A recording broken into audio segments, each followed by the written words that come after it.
Hello, and welcome to my channel.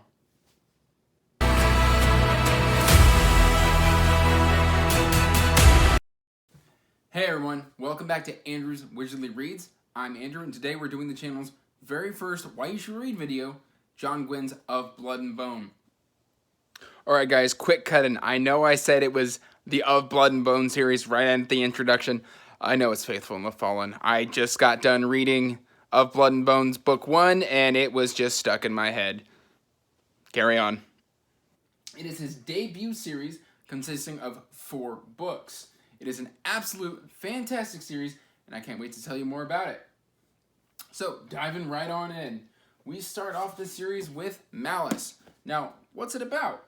Well, Malice, the premise is it's your generic fantasy, your good versus evil.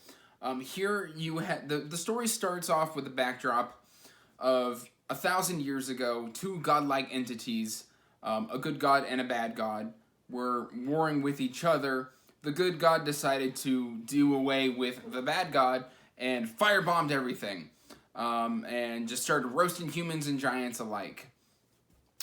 He realized that the bad god had tricked him, and so he walked away from the world, but before doing so, I believe he banished the 2 warring angel and demon-like races, the Benalim and the Kadoshim, to an other world where they are then trapped. And that's kind of where the story picks off. It's your typical, there's a chosen one, there's a prophesied evil person, and they're going to go at it. But what Malice does is it doesn't tell you who's who. Other than one character in the prologue, you don't know who's a good person and who is a... Well, no, 2 characters. Sorry, there are 2 characters who you know are bad people at the beginning of this story. The second character doesn't actually show up until later in the book, while the first one shows up relatively early. But whenever he's on the page, you can go, oh, you're a bad person. But everybody else is just kind of in a shade of gray. Are they good? Are they bad? Where is this going? Now, a common complaint with Malice is it's a very been here, done that sort of fantasy. All of the tropes have been done before, but what I will say Malice does is it does them very well. And another thing that this has on other stories like Memory, Sorrow, and Thorn, or Wheel of Time, or Farseer, or anything of that matter, is its book structure. This book is only 600 and I believe 27 to 630 pages long, but it has enough content for a 1,000-page book, and it reads like it's 400 pages. And that seems very strange, but it's true. The way the book's structure is done is so unique and so masterful. You've got 5 or 6 rotating POVs that each chapter is only maybe 10 pages max. There might be a couple in there that are like 12 or 14, but they are few and far between. And the POVs are constantly rotating, so it really pulls you through the book. So if something's bothering you, it'll be over in 4 or 5 pages, and then it's on to the next POV, and on to the next POV, and on to the next POV, and you won't see that person again for quite a while. Or whatever they were doing that was bothering you may have already jumped forward a little bit, and now that's a thing in the past. They've either already done the thing, or they're getting ready to do the thing, and it's just time to move on. So that is Malice for you, and I really enjoy this book. It does the tropes very well, and it tells a good story. Now, if you make it through here, because I know a lot of people don't like this book as much as the rest of the series, you get rewarded with the gem that is Valor. Valor kind of picks up almost directly on the heels of Malice. Maybe a couple weeks have passed, but let me tell you what, the battles in this book are epic. The animal companions that you're introduced to in Malice, you really fall in love with them in this book. This series has some of the best animal companions I've ever seen. As far as I can tell you right now, there are maybe 2 other animal companions that are on par with this that I have read of, and they are in Farseer and in the Wheel of Time. This book builds on Malice, but whereas Malice is very been there, done that, I've seen this, Valor starts to deviate. Valor starts to kind of twist the tropes, do that trope subversion to give you a few treats and surprises, and ends on a very strong note. And once you get through Valor, it's time for Ruin.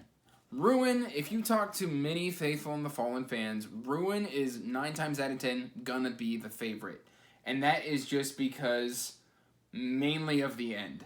The end is such a cliffhanger that if you don't have Wrath near to hand, go and buy it before you finish the book, because it is so gut-wrenching, you are going to want to read it almost immediately. I am so glad I did not read this on publication, because I would have had to wait a whole year of just not knowing.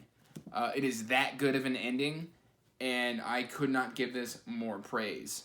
Another thing that Ruin has going for it, sorry, this isn't Wrath, this is Ruin, is it's got one of the biggest trope subversions that I never saw coming. I put down the book, stood up, and went, what just happened?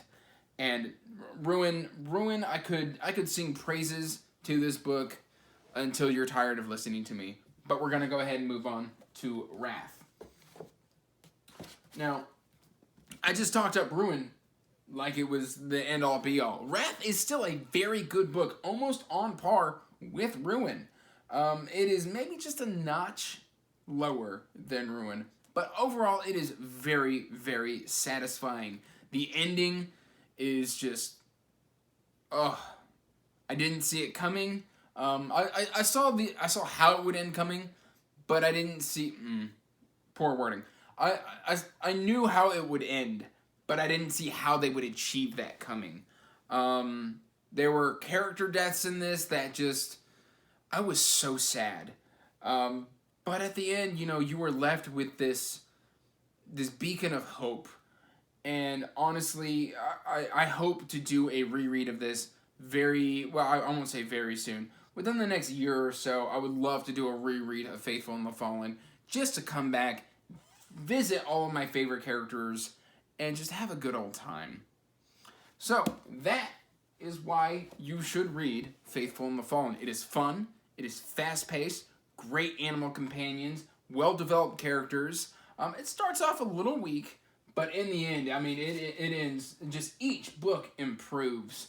You peak here at Ruin, but then you kind of plateau into Wrath. And Ruin is so good that Wrath is just almost as good and is well worth your time and investment. So, like always, like and subscribe.